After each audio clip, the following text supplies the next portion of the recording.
guys, welcome to a brand new episode of I Am LaToya Rena. If you are new here, welcome. If you've been here before, hey y'all, today is our week 33 Wegovy update. Don't play with it, don't be dishonest. Still not a... All right guys, so I got a few things to share with you. I have decided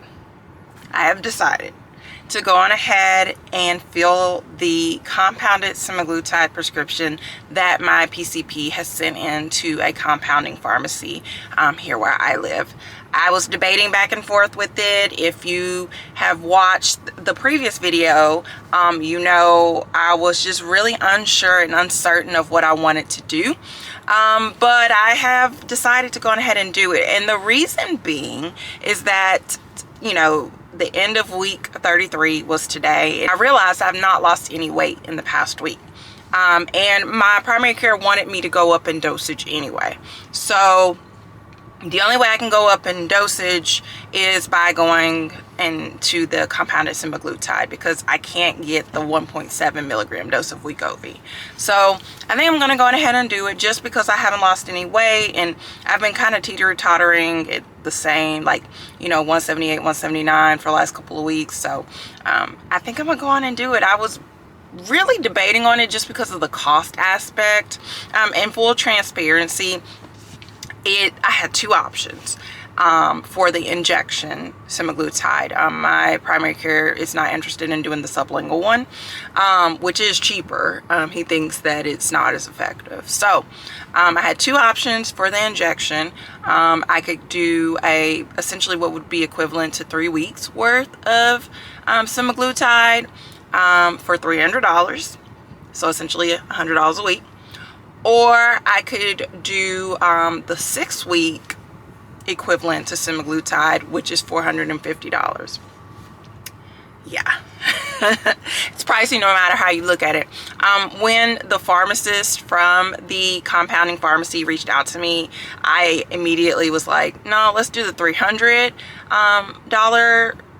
you know, deal or whatever deal. Because 300 sounded better than 450. Obviously that's not a better deal though. I can get more for my money doing 450. But I also at the time was still debating on whether or not Wegovy or semaglutide or any weight loss medication was going to be in my future for a long while. And I'm still not sure. I think I'm, you know, at this point I'm like 179. I would, and looking at my body currently, I would love to fall into the high 160s, so maybe another 10 pounds or so. So, you know, I don't know how long that's going to take me to lose, but, you know, we'll just cross that bridge when we get to it. But my hope is that I'm not actually on any sort of GLP-1 medication for an entire year. A year would be the first week of June. I'm hoping that hopefully in the springtime I'll be done. So if I gotta pay these large lump sums for a couple months, that's not the end of the world. For a year, that's a different story.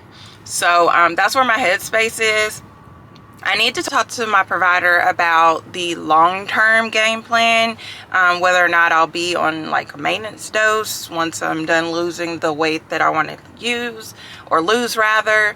I need to figure that out, like the whole maintenance part of it. Do you just go cold turkey and get off the GLP-1 med? I don't know. So that's something that I need to discuss with him to have a better idea of what to expect, especially from a financial standpoint, as far as the continuation of this weight loss journey goes on.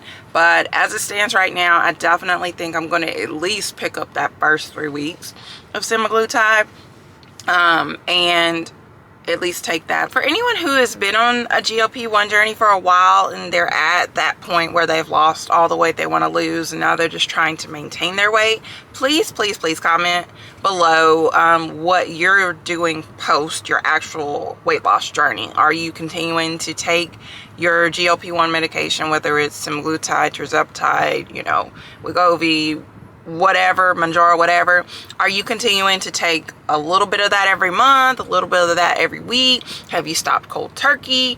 All those things, let me know.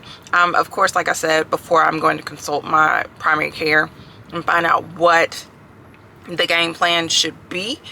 But I'm curious to know what you guys are doing, just so that I know what all my options could be. But so far, I mean, I've lost 52 pounds, guys.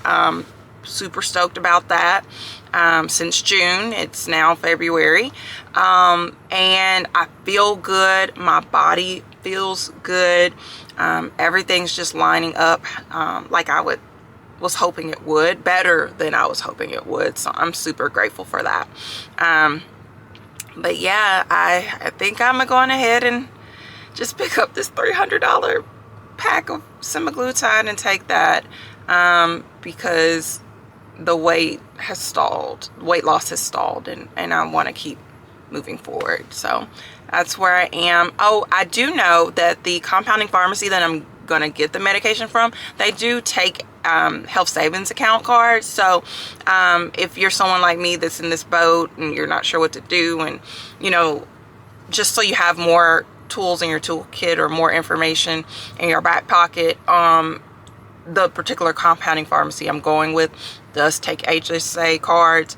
I did find when I was calling different ones that many of them did not.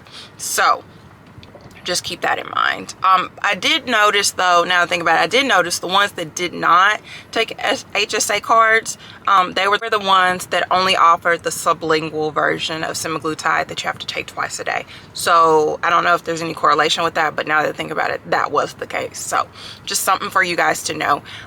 If you like the content that I've been providing to you, please make sure that you hit the like button as well as the subscribe button, so that when new content pops up, you are one of the first people to see it. It also helps this channel grow, which it is growing so nicely. I see you guys. I see you folks who have helped cross over to the 800 subscriber plus mark. I see you guys. I hope you love it here.